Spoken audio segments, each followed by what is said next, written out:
Alright, so the first thing we're going to do is pull the wheel off of here so we can pull that shield off, the underbody shield, so we can pull the plug on the transmission and start draining her out while we're taking apart the rest of the suspension here. So we'll take the wheel lug nuts off, they're 19 millimeter.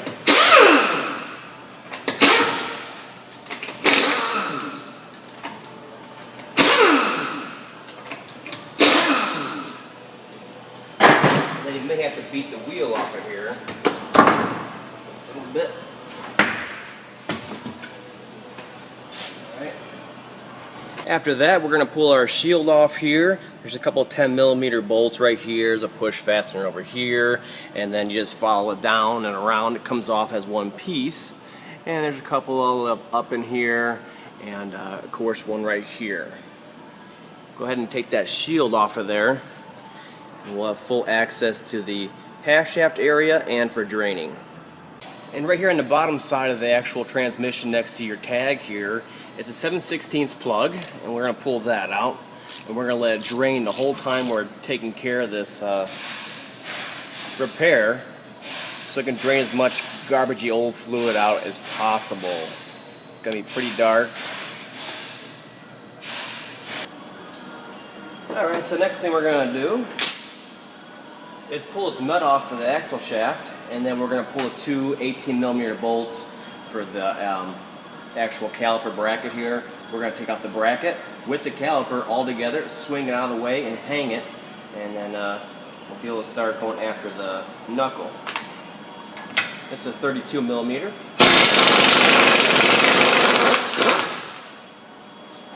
Now the actual half shaft is pressed into the hub right here, so we're going to have to get it out of there. There's two methods. You can either put the nut back on here flush and then tap it with a hammer and it'll come through, it's not that tight. Or what I use is an air hammer right there in the center. It's got a little divot right there, and that'll actually vibrate it right through without any damage. And that's the best way to do it, but the hammer trick does work in a pinch. We're going to turn it over like this, and then the back side right here is two 18 millimeter bolts that actually hold the caliper bracket in. We're going to take those out. But first, we're going to take a C-clamp of sorts, and we're going to compress the caliper in just a little bit so we can get past the rust ridge on the actual rotor right here. It'll hang up on it if you don't do this.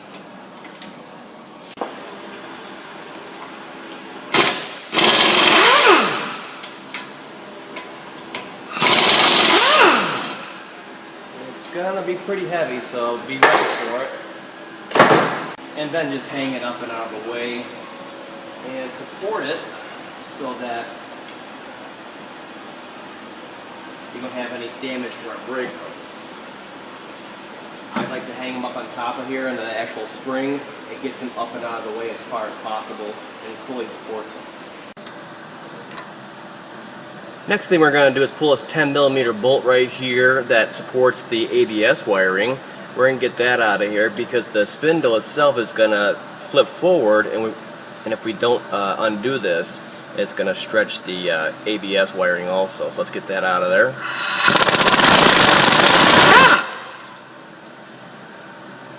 And then we'll have plenty of slack to pull the whole knuckle forward. And the last thing we got to do to actually get this half shaft separated from the knuckle is pull these two 18 millimeter bolts right here and nuts, and then we're going to separate the strut from the knuckle itself. This is the easiest way to do it. And if you're concerned about alignment angles, but you shouldn't be, what you can do if you're really concerned about it, I've never seen one move once loosened, is you can actually Sharpie the actual profile here. So you put it back exactly where you want it, and that's an option. Like I said, I've never seen one move once the bolts were loosened. So both sides, nut and bolt, are 18 millimeter.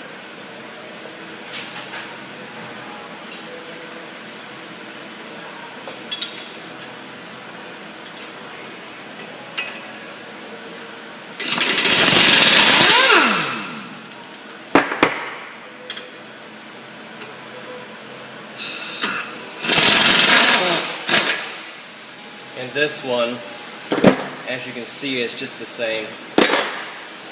Once the tension of the bolts is released, the strut and knuckle movement doesn't even occur. Like I said, the holes on there are pretty exact, and it's kind of hard to mess up any kind of alignment angle. Just gotta push in a little bit and pull on your bolts and they'll come out. Then push your half shaft through once again, and we're going to separate the two right now. Something like that. And then we're going to finish pushing it through. There we go. At this rest position is perfect. It's facing away from our working area right here, but I still like to get this ABS wiring up and over, just so there's complete slack on the ABS wiring, and then it'll still be out of the way. Now with this knuckle popped out off to the side like this, facing the other way a little bit, all you got to do is push down on the actual arm and pull back on this and turn it, and I'll show you right now, hopefully you can see it. Something like that. And you pull out, and there'll be plenty of room to do that. Clean the splines on here real quick. Now as far as getting this half shaft out of here, it is retained in the transmission with the circlip. So the best thing to use is something like this, an angled pry bar that's thick and it's not going to flex under the load. You go behind it and you just press off the transmission case, and it shouldn't take too much to get loose. Something like that. And then once that circlip is popped, all you gotta do is just wrestle it out of there.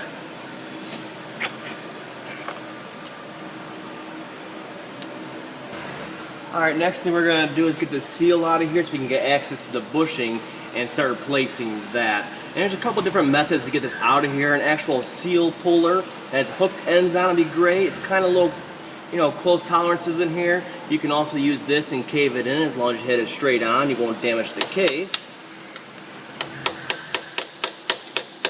Something like this. And you can see I'm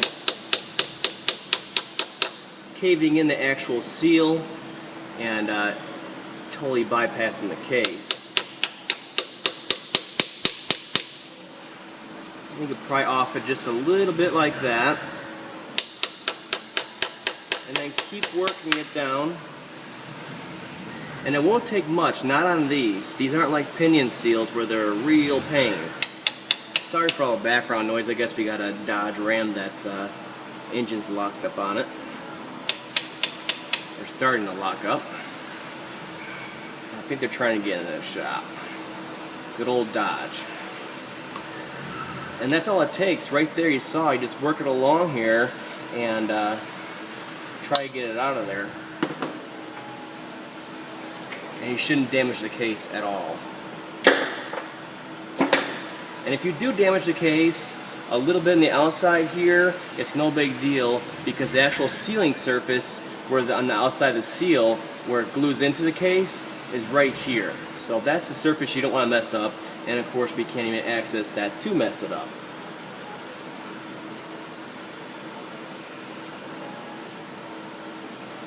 And that's the easiest way to get these off. So let's clean the seal all the way around.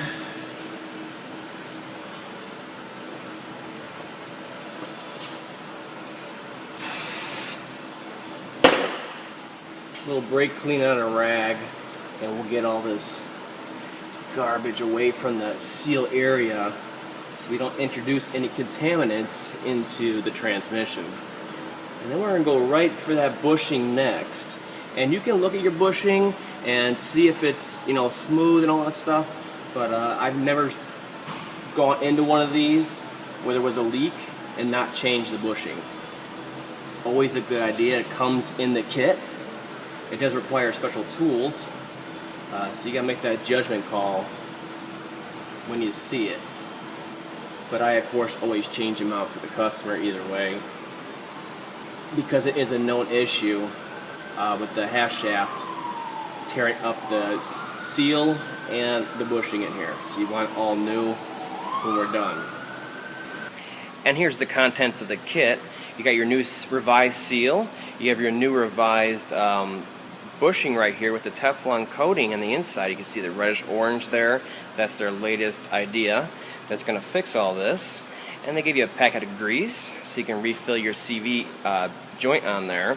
Now this boot we don't need. We don't need the small clamp on here. We just need the large clamp on here. This is a general service kit for the escapes, and that's why all those extra parts are included. The price in this kit right now is about $62. It's very, very cheap because they're still in mass production and Ford's still paying warranty costs on these. Pretty soon, in the next couple months or about a year, it's going to go way up in price because they'll be out of mass production. The kit part number on here is TX682 from Motorcraft, and then they give you a revised stub shaft right here with the micronized, perfectly finished sealing area, which is the whole reason these started failing in the first place, was a rough surface on here, and it just started tearing up the bushing, and then of course the seal got eaten up by all the little metal fragments, and that's the whole reason we're changing this out and dealing with this. Alright, now on to the actual stub axle replacement, and this is the most important part because of all this roughage right here.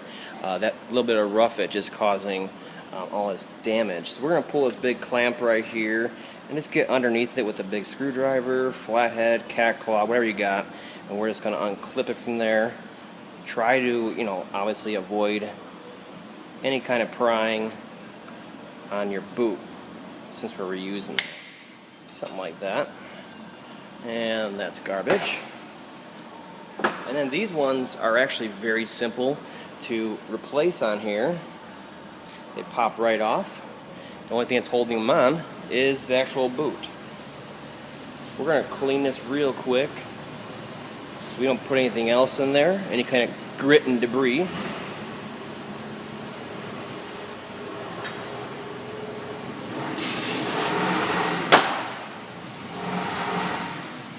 Something like that.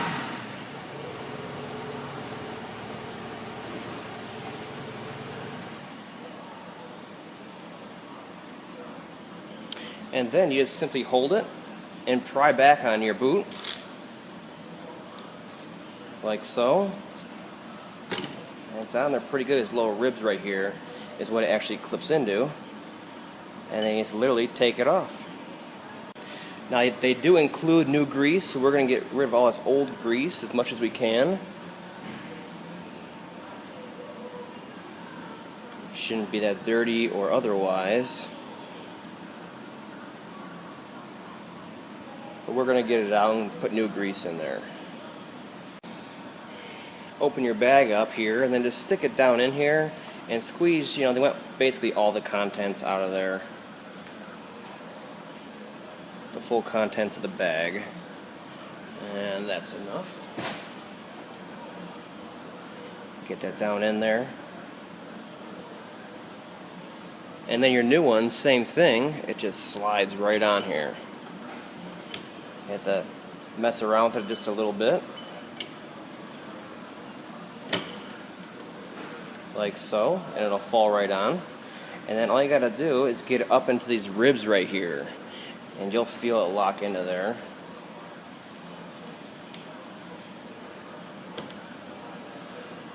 And then you give it a little tug on each side all the way around, and you'll feel that it's locked into the ribs.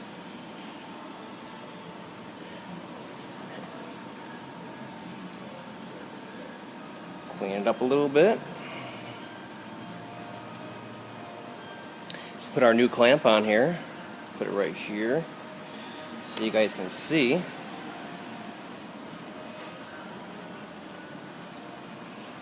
And then we're going to take an actual crimper like this to crimp it nice and evenly all the way across. It's pretty strong clamp, strong metal, but you can use a big pair of dikes like this, diagonal cutters. And what they want you to do is actually push in on the shaft, and you hear the air coming out of there. So kind of compress it a little bit and get the air out, and then they want you to crimp it after that.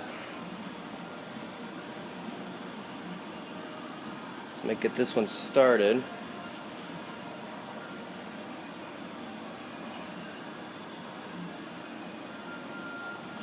Make sure the air's out.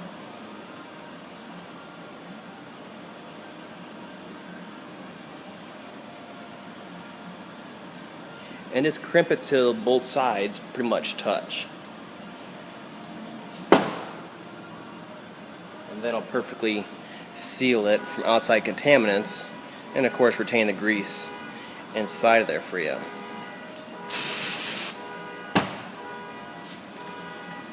Make her all nice and clean and new.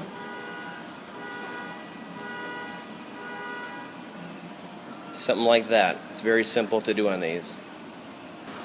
Now this is the trickiest part of the whole repair, is actually getting this bushing out of the transmission without damaging the transmission. Now there's a special tool like this right here where you actually screw it in to itself, and it'll spread down here with the ball in there, and it'll spread the end of it down here. And what it does is it goes behind. Let's see if we can do it here. If I turn it, it'll spread out. We'll get behind the bushing like this that's in the transmission, and then we'll hammer it out of there because it'll be hooked behind it now. And then you use a slide hammer and just pull it out of there. So if you can fashion something otherwise, or borrow the tool from the dealer, the Ford dealer, most of them let you do that as long as you leave a credit card with them. And I'll try to demonstrate this on camera. It's a little bit tricky getting in here. You want to go in straight. Get inside there, get behind it, and then we're going to open this puppy up.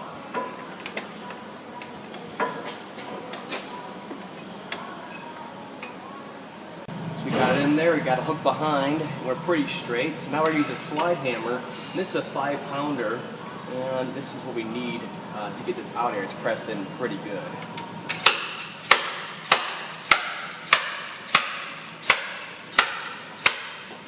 And that change in sound like that, where it gets a little quieter, is a very good sign. And plus, we can see the bushings coming out, no problem. So we're not binding, chewing up anything.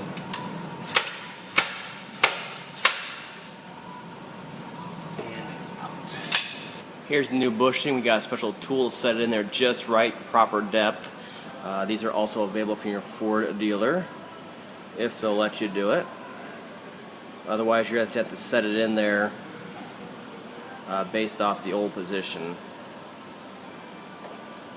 And they do want us to put Loctite 648 on here to retain it inside of there. We didn't do it for years, so they just started asking us to do that, and it'll retain it within the case there so it doesn't slip out. Now before you actually start putting the new bushing in here, get a rag deep inside of here and get all the garbage out of there. Might be metal shavings, stuff like that, and do a really thorough cleaning now that we have full access. And then we'll put our bushing in here nice and straight like this, and we'll set it in there.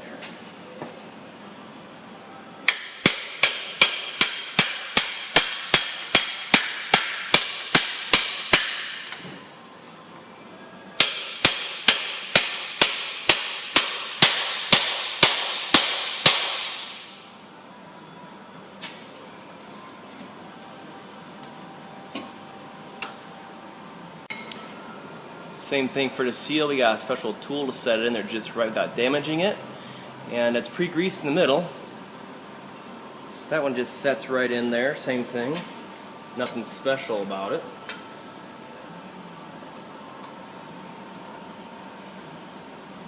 Drive it home nice and straight.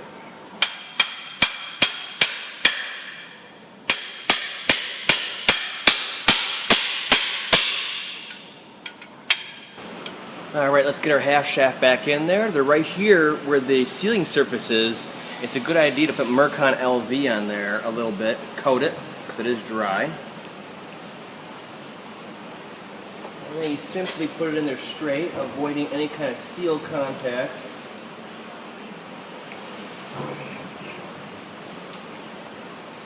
Turn it like that and push in. At this point you should be spline with the actual transmission, and then we can start pounding it in.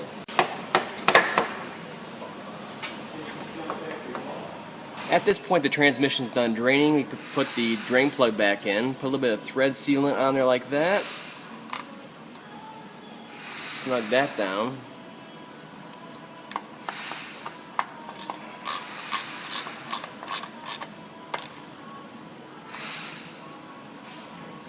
And now onto installation. Make sure you get your wire back over.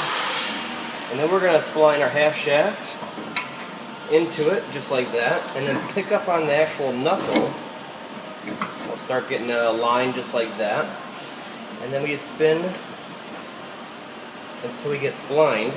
You'll see it coming through, and you'll be able to turn it just like this, and it'll turn the half shaft.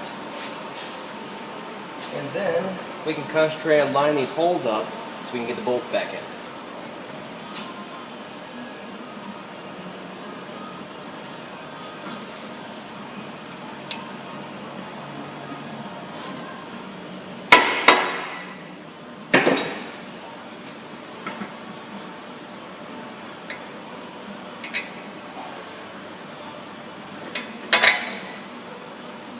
Now once you get the top bolt in right here, the second one goes in a little bit easier. Just pushing the strut and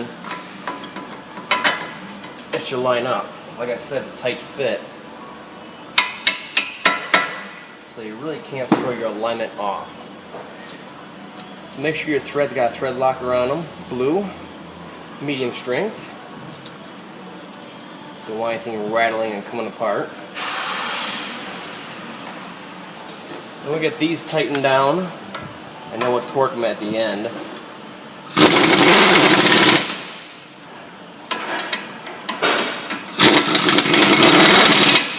The actual torque spec on these two big bolts right here for the strut is 85 foot-pounds. While we're right here, might as well get the axle shaft nut back on. Tighten that down. It's 220 foot-pounds torque spec.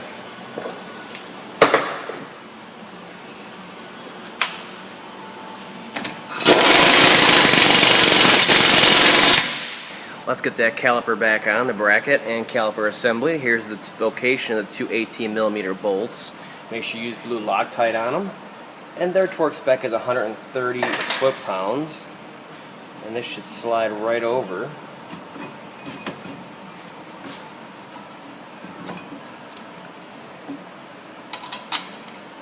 Do your top one first, it's the easiest one to see. And then you can move on to the lower one. And it'll line up based off of the top one.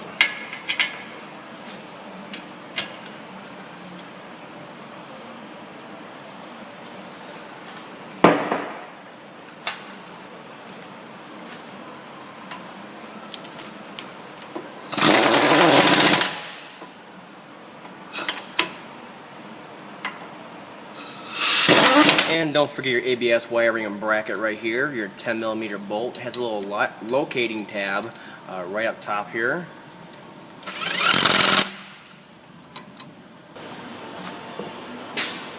Be sure to put your splash shield back on all the 10mm bolts and push pins.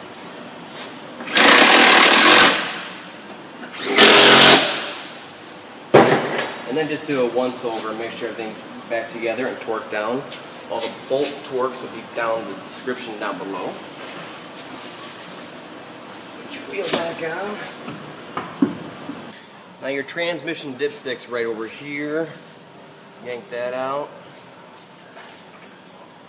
Here's the transmission funnel. And then you make sure you use only Mercon LV in here. This is very specific fluid just for this transmission and its friction elements. And you can start out at about 5 quarts, and then we can start it up and check it from there. I think most of the time these take 5.5 quarts to fully fill them up to the top of the hash marks when they're hot. And that's where Ford wants them on these to prevent any kind of shifting issues. So hopefully this helps. I know a lot of people have been asking for this video ever since I did my Ford Fusion video on the same transmission, same issue. And on those ones you had to change the whole half shaft out, whereas the Escape owners lucked out and you're able to just change that stub shaft on there. Now this one did end up taking 5.5 quarts of Mercon LV in it, and it's just good starting reference is that 5 quarts, start it up, and then put it through each one of the gears and hold for 30 seconds in each one of them, throw it back to park, let it idle down a little bit, and then you can start checking the fluid level and adjust it in little increments from there and to get to that 5.5.